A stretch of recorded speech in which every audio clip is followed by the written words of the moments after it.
Well, hello and welcome back.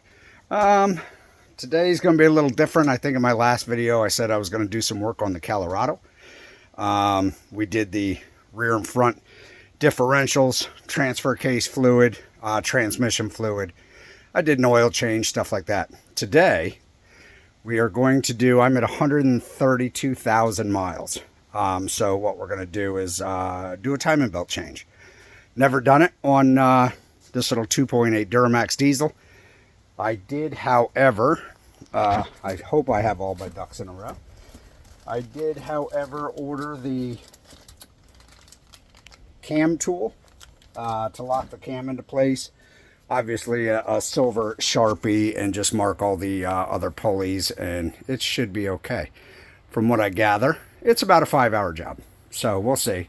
We're going to drain the fluid down. I'm not going to, as I've done before, and said before, I'm sorry, I'm not going to make a video of me doing the whole thing, and this is how it's going to work. I'm just going to do this video, and then hopefully I'll grab some small clips in between when it's taken apart. Let you all know how, it was getting it apart. Any complications I might run into, those are the videos I'll make. I won't video the whole thing. There's actually very few videos out there for the 2.8 LWN engine. There's the Colorado, the couple of overseas versions that show you more of an in-depth, and they are a little different than this. So we will see how it goes. I've got nothing but time. Today is Sunday, so I'm going to tear it apart today. Hopefully I can have everything back together by the end of the day. If not, no big deal. I'll just leave it and finish it up tomorrow night after work. All right, stay tuned. And this is part one of the timing belt and water pump change on a 2017 Chevy Colorado Z71 short bed crew cab with the 2.8 Duramax LWN engine. All right, see you in the next one. Welcome back. Not really part two. I just wanted to make a quick note. So the antifreeze is draining, as shown in pretty much any video. You take the skid plate off, which is 415 millimeters. You take this off. Don't forget you have an AC clip back here that you have to undo. Okay, this is where your oil filler cap is, and that is a, I want to say, give me a second, that is a T30 Torx. That is down in there. You got to take out. This comes up. You got to pop it, obviously, and then slide it forward. I think the only thing you have to take off is this dampener. There is another dampener here, and it kills me because mine's a 2017, and although it's dusty, it's we do a lot of towing with this truck, so fairly good condition. Here was my surprise. So once you drain the antifreeze down bottom, take off your intercooler pipe from here to your throttle. Now look, that's my throttle after 132,000 miles. They say these things fill up with oil. There is a little residue in there, but nothing to be concerned about. This is a diesel. I mean, yeah, there's some residue in there, I'm not gonna lie, but it's 132,000 miles. So not too bad. We don't beat on the truck, obviously. So yeah, disconnect your upper radiator hose. You have a clip here that you got to undo. Make sure you wedge a little screwdriver in there, squeeze this, and it pops up. Take it and just fold it back. I lock it back there. I took off the complete intercooler pipe just to have it out of the way. You do have this clip here that's hooked to the radiator shroud, which we are going to attempt to do next. But there's the timing belt cover. Now, I am a little concerned because I bought this truck with 106,000 miles on it. Not only did it only have 106,000 miles on it, and I got a good price on it, but a lot of 100,000 mile services were done on this truck. Now, I've done the transmission and filter again because we do an excessive amount of towing. And, you know, I always like to do things to make sure I know when it was done and I know that it was done. Same thing with the rear and front differential and whatnot. It all looked fairly new. So I'm wondering if, you know, the gentleman had it. I have the report for all the service records on it, which did show the transmission flush at 99,600 or whatever, transmission service, oil changes, tire rotations, new battery put in at 100,000 miles. They showed all that. So I would be, you know, it would be believable to me that all of the service records from the dealer would have been included. So I hope they would have noted that they did the timing belt at 100,000.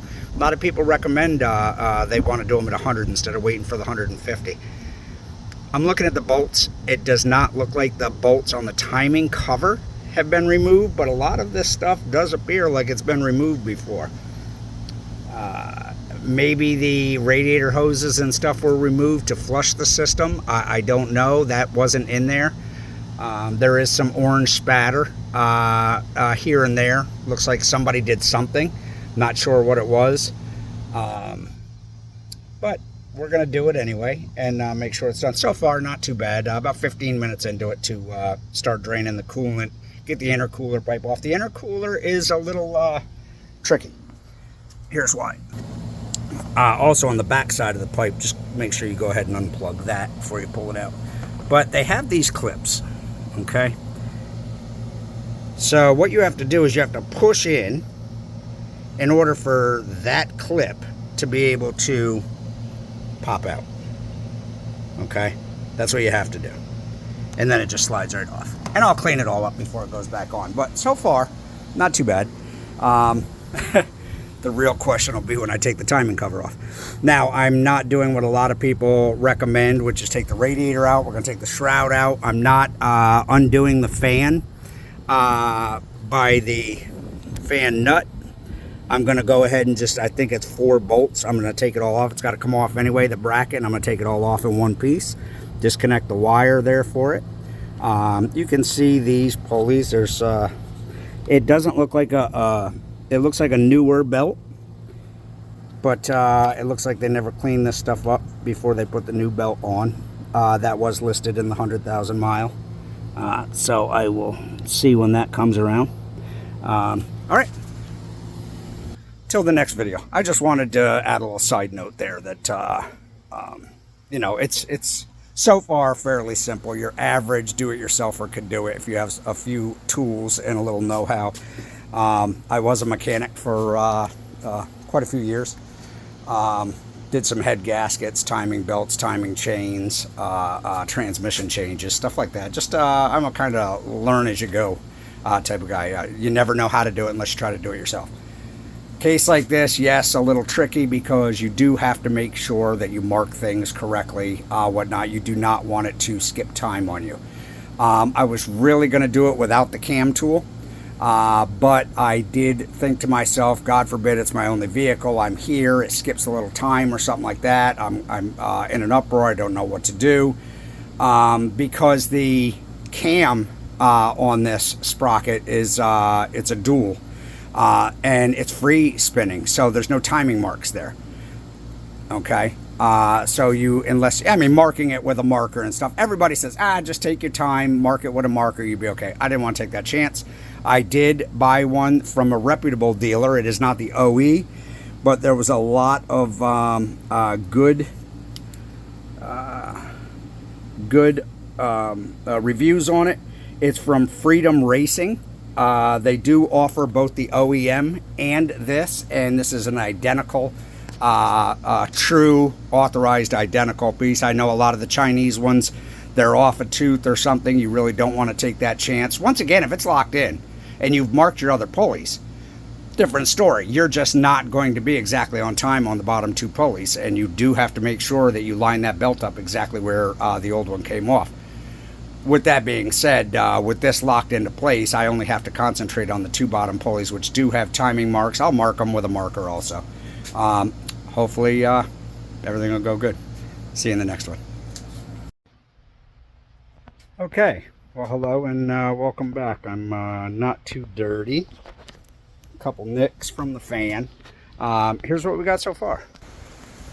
So as per instructions, I just took the whole fan assembly off in one kit and caboodle. And if you want, you could do what I do, and I just mark where all the bolts go, put what they're for. There's the shroud underneath. Now, where are we at? I'm getting ready to take the timing cover off. Okay, once the timing cover's off, everything is very straightforward. So I am a hair less than an hour into it.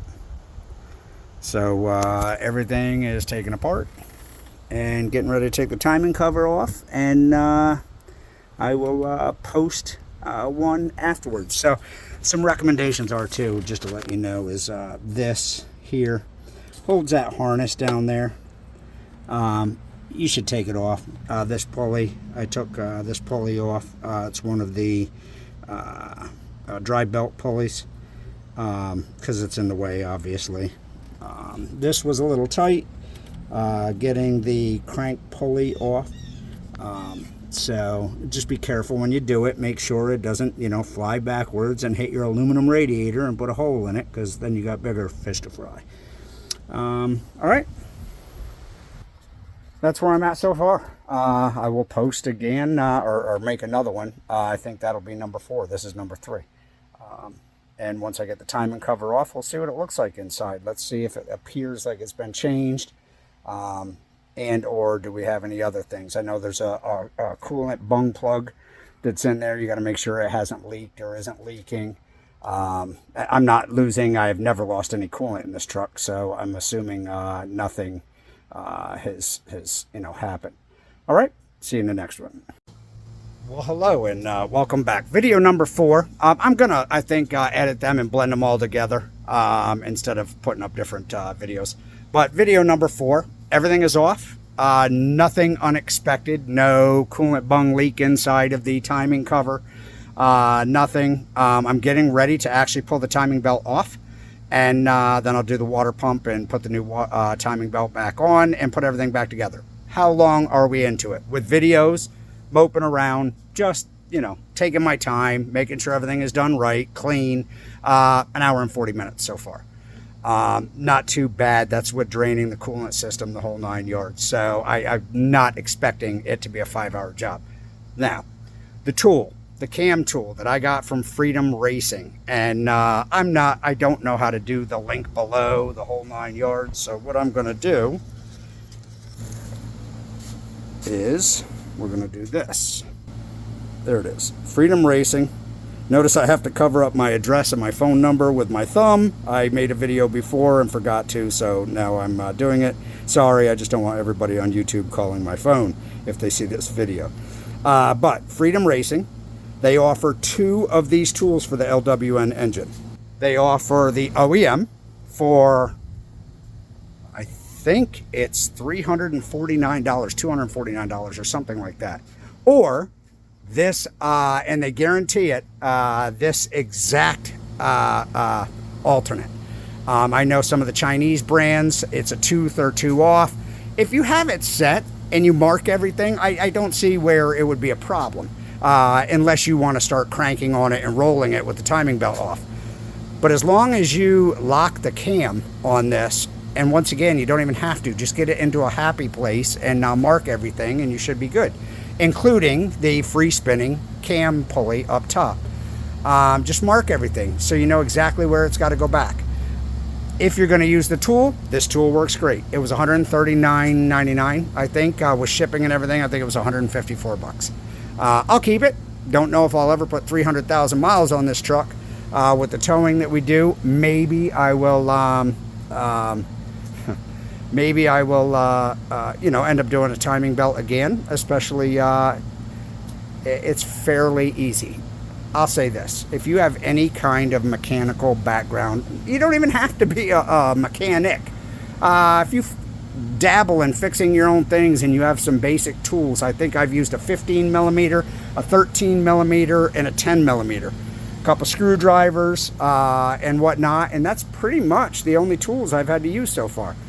Some pliers to get the clamps apart and whatnot, but that's about it. So here's what we got. Let me show you. Now, once again, I understand that I have the cam tool in, okay? But I did go ahead and mark everything anyway. I've always been taught when you do this, do a 3, 2, 1. Okay, so I did do a 3. Now, if this was to free spin, even without that in, I would know where it goes back because I've marked a pulley up against the block, or the head, sorry. And then, of course, when I take this belt off, I will line this belt up with a brand new one, put the marks on the brand new one, and put it back. And that's it. The only thing I'm going to do is take the tensioner off, belt will come off, I'm going to pull the water pump, the cover, then the water pump, change it out, put everything back together. But 3 there, cam tool is in, so that's definitely not going to move. I did turn it over. I've got 2 on the crank, all right, and I don't know if you could see the couple lines that are on there, and right under my lines, there were 2 of those lines. And a mark on the belt. Now, what does that tell me? The belt's been changed. Don't know why, don't know when, but the belt had been changed, and it looks almost brand new still. But we're doing it anyway just to be sure it's done, and we'll mark in the book the mileage. We do have a new tensioner, a lot of grooves here. I'm going to try to clean this up. There's a few little grooves on it, but as you can see, we also have 1 mark down here. Okay, this is your injector pump, which from what I hear is an absolute bear to try to change. Cast iron block on these little diesels, but yeah, everything looked good. The serpentine belt was pretty much almost new, but once again, might as well do it. I do a lot of traveling with this thing, so I want to make sure it's done. And yeah, so okay, we're gonna take the timing belt off. I may share another video afterwards, and we'll go from there. See you in the next one. Well, hello and welcome back. So hopefully this is the final video of the timing belt change on the 2017 Chevy Colorado Duramax 2.8 LWN engine. Right now I have it running. And we're going to let the coolant do what it needs to do, and nothing blew up and nothing shuddering crazy or shaking, but yeah, went back to together fairly easy. Charge pipe and everything, as I said, really wasn't all that dirty. New tensioner, you know, the fan, everything. So far, everything seems to be okay, and we're going to run it for a few days, and we'll see what happens. I'll make a follow-up video. And these little diesels, they're pretty quiet. And if you could see underneath this cover, everything that was under there, you'd see why. There is a lot of insulation. So we got it running. We got the heat going full blast here, and we will hopefully burp any air that might be in the coolant system out. And that's that. So, realistically, if you have the kits, everything's readily available to you.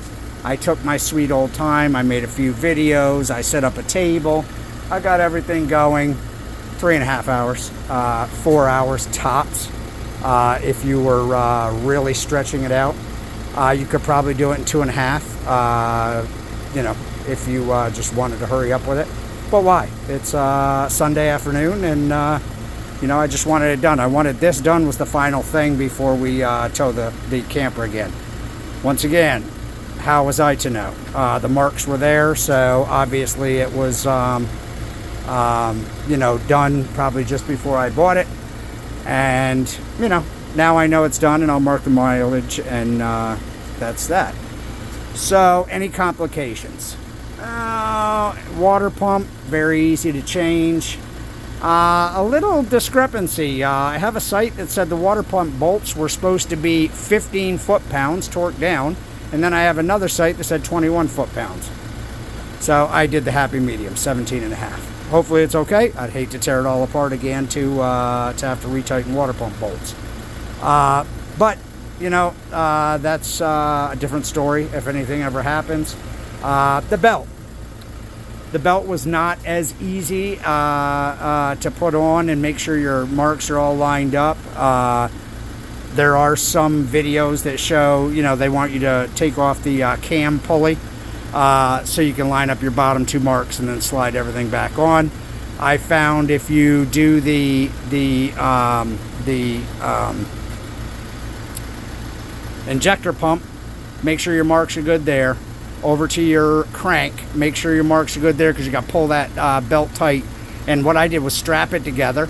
I lined up the tops, I put them on, I kept it strapped together so everything held. I did the zip tie thing to make sure everything stayed. And then I was easily able to slip the tensioner behind it and release the pin. And, you know, that was that. You release the pin and crank her down till the two marks line up, and tighten up the center bolt to the proper foot-pound specs, and that's that. Put everything together. All right, well, hopefully you enjoyed it. There wasn't much to show, just kind of how really do-it-yourselfers could do it. Don't be scared to do it. Just take your time. I got these silver Sharpie. I did 3 marks on the belt and the top. I also marked the center point of the cam pulley. I did 2 marks on the crank pulley across the belt and then against the block. I did, you know, turn it over by hand and line up the marks, made sure everything was good before I marked it. And then I did rotate it a couple revolutions after putting everything together, make sure everything still looked in time and everything was good. And then I did 1 mark on the injector pump pulley. Everything lined up good and went on. That was probably the most major hassle, was getting the actual belt on and keep the marks lined up and keep everything nice and tight before you put that tensioner on and crank everything down. All right, well, enjoy, and we will see you in the next one. My wife had her surgery, so kind of is holding us up a lot this summer. We do plan on doing some trips. I will make some videos and try to have as much fun as we can. Thank you very much. See you in the next one.